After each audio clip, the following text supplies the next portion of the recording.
Rabu 14 Agustus kemarin sidang pertama kasus perceraian pasangan Adjie Pangestu dan Anissa Banowati akhirnya digelar secara tertutup di Pengadilan Agama Jakarta Selatan. Pada sidang pertamanya itu, Adjie didampingi oleh kuasa hukumnya Ferry Irwan Nur Wahyu dan kedua orang tuanya.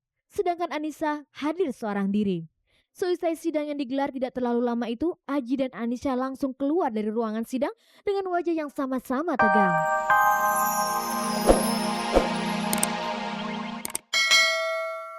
Kahitna yang dimotori oleh Yovie Widianto ini ternyata sudah mempunyai vokalis baru bernama Mario.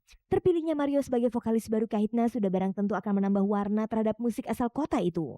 Timbre suaranya Mario itu di bawah Hedi dan Carlo. Sebenarnya kemarin-kemarin juga banyak yang bagus-bagus, tapi warna suaranya kebetulan nabrak, atau ada di range-nya Hedi, yang satu ada di range-nya Carlo, dan kalau Mario tuh cenderung lebih rendah dari Hedi dan Carlo. Jadi oleh sebab itu ya kita pilih Mario karena untuk kekayaan harmonisasi suaranya itu sendiri. Jadi nggak sembarangan asal milih orang gitu.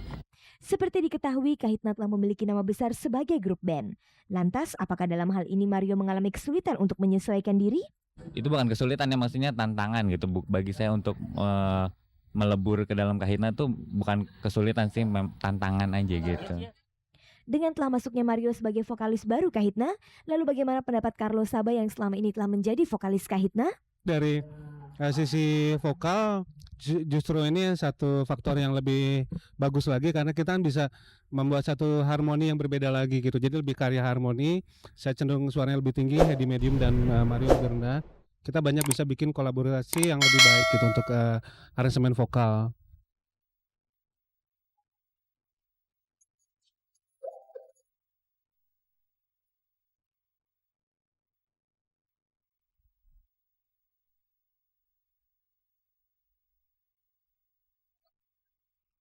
Pada acara yang sama yang digelar di kota Surabaya, The Groove mendapat kesempatan sebagai pengisi acara Fun Slalom Drive. Pada acara tersebut, The Groove sudah tidak lagi tampil bersama sang basis Yuke. Ternyata di acara uji coba kehandalan BMW seri 3 itu, posisi Yuke sudah diganti oleh Ari Firman dari Baron Band. Penyesuaiannya nggak terlalu susah sama Ari, tapi Ari hanya membantu The Groove. Untuk saat ini hanya membantu The Groove gitu, additional. Dengan masuknya Ari Firman sebagai basis The Groove, kira-kira apakah Ari akan mempengaruhi warna musik The Groove? Oh, karena dia kan membantu, artinya sebagai additional player, kebetulan dia menyesuaikan dengan aransemen kita gitu, dengan yang lagu-lagu yang udah sering kita bawa, aransemen kita dia menyesuaikan dan mainnya itu cepat beradaptasi dia tuh ternyata tuh. Tapi biarpun gitu kita kasih kebebasan ke dia untuk main sebebas mungkin. Jadi istilahnya pattern dia main bass atau apa kita bebasin. Tidak harus sama dengan Yuke ataupun siapapun, jadi terserah dia. Yang penting aransemen tetap kita yang buat.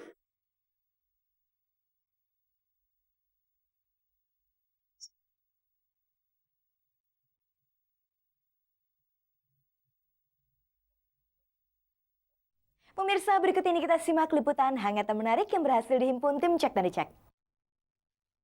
Pemirsa, setelah Wiraswanti Dwinanda AHA berhasil menyabet gelar rambut paling berkilau dalam ajang pemilihan wajah Femina 2002 yang digelar pada tanggal 1 Agustus lalu, ia mengaku belum mengetahui rencana ke depan setelah terpilih menjadi pemenang dalam ajang tersebut. Meski begitu, remaja yang kesehariannya menjadi pengajar balet di sekolah balet Namarina Dance Company ini mengaku tidak ingin bermain sinetron jika sekali waktu ia ditawari untuk bermain di dunia seni peran itu. Kalau sinetron enggak kali ya Mbak, aku nggak bisa acting. Kalau iklan iya, aku akan ngikutin arus aja. Kalau misalnya aku cocok ya aku terusin, kalau enggak ya aku ngajar balet lagi. Tapi aku ngajar terus. Tentang rambut Wiraswanti yang indah itu, bagaimanakah gadis berusia 20 tahun ini melakukan perawatan terhadap rambutnya?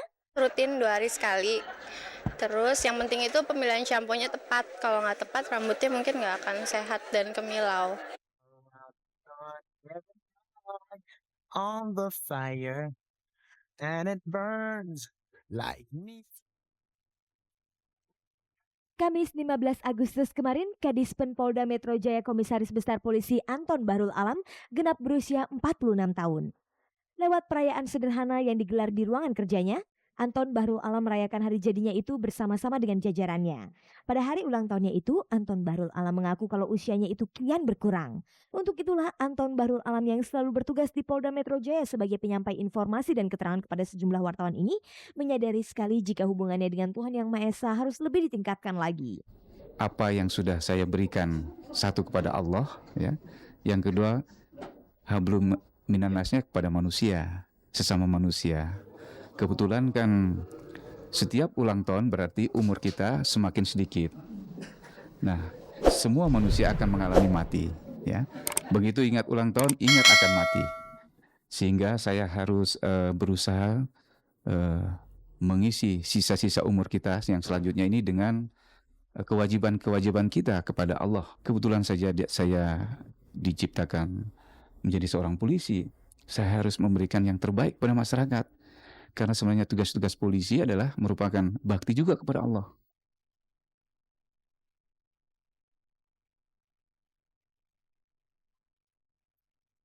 Breaker.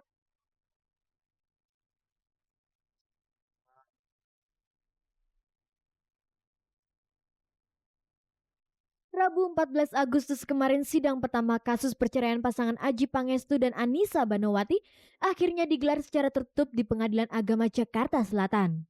Pada sidang pertamanya itu, Adjie didampingi oleh kuasa hukumnya Ferry Irwan Nur Wahyu dan kedua orang tuanya.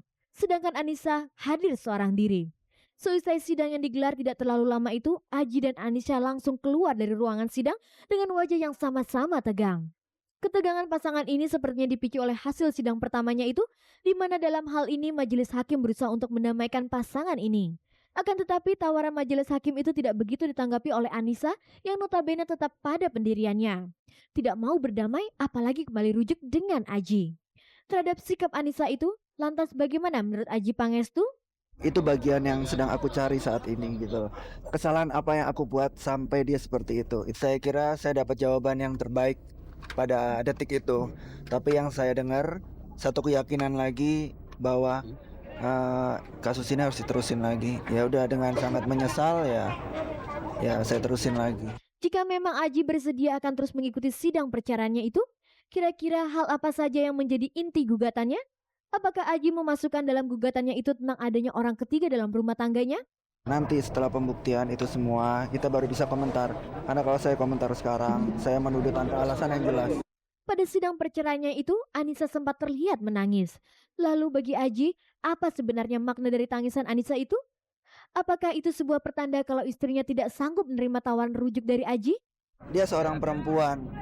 Perceraian pasti berat. Untuk seorang saya aja, kalau Mas mau lihat, saya juga nangis sekarang. Ya. Jadi bukan Anissa aja, apalagi Anissa yang perempuan gitu loh. Jadi dia pasti nangis, dia sedih. Dia sebenarnya tidak mau, tapi ada keinginan lain yang dia mengharuskan berkata seperti itu. Jadi tidak bisa. Jadi dia melawan Mbak itu. Anda tanya sama Nisa, jangan tanya sama aku. Aku tetap masih cinta sama dia. Majelis hakim telah menyarankan berdua untuk meneruskan perkawinan kita. Tapi dengan sangat menyesal, majelis hakim akhirnya menyetujui juga untuk melanjutkan. Agaknya dalam kasus ini Adjie terlihat bimbang. Di satu sisi ia yang mendaftarkan gugatan cerainya, tetapi di sisi lain ia malah mengharapkan rujuk kembali dengan Anissa. Mengapa hal ini bisa terjadi pada diri Adjie?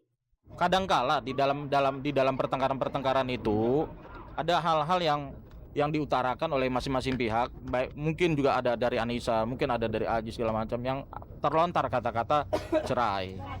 Itu ya kan. Oleh karena itu Adjie tidak mau persoalan itu menjadi berlarut-larut. Ya kan, dia harus ngambil sikap karena ini sudah berlangsung 9 bulan. Gitu kan. Nah, tentu tidak sekarang orang tidak satu rumah segala macam ya kan, komunikasi jadi kurang. Nah, tentu harus diambil sikap gitu loh. Oleh karena itu Adjie ngambil sikap ya kan dengan mengajukan permohonan ini. Tetapi pintu rujuk itu tetap dibuka. Sampai tadi pun masih kita buka.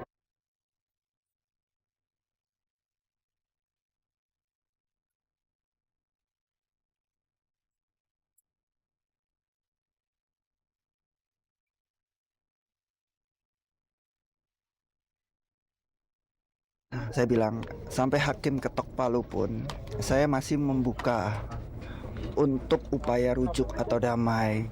Sekarang semua tergantung sama Anissa. Ya, kata-kata saya itu. Jawaban dia apa? Jawaban dia tidak ada, tidak mau rujuk dan tidak damai.